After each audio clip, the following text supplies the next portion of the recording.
তোমারে মাফ করার জন্য আমি শবে বরাত এক রাত সাজাইছি, এক রাতে কোটি কোটি মাফ করি। তোমারে মাফ করার জন্য আমি শবে কদর এক রাতে আমি আল্লাহ তাআলা 1000 মাসের রাত্রির চাইতে বেশি মাফ করে থাকি। তোমারে আমি আল্লাহ মাফ করার জন্য এত বড় শ্রেষ্ঠতম রমজান মাস দিয়েছি, যার মিনিট মিনিট সেকেন্ড সেকেন্ড হীরা মণি মুক্তা মানিকের মতো আমি আল্লাহ সেজদা দিবা একটা, আমার ফেরেশতা লিখবে 70টা। আমি আল্লাহ রহমত দিয়া সাজাইছি, মাগফিরাত দিয়া সাজাইছি, জাহান্নাম থেকে নাজাত দিয়া সাজাইছি। আমি আল্লাহ বৃহস্পতিবার দিবাগত রাতে গুনাহ মাফ করে থাকি।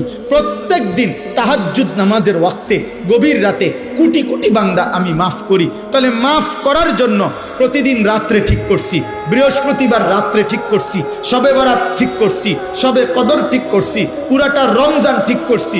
এছাড়াও বান্দা 90 বছরের গুনাহ নিয়েও যদি কেউ আসে, আমি আমার বন্ধুকে বলছি, বন্ধু যদি সে সত্যিকার তওবা করে আমি একসাথে মাফ করে দেব।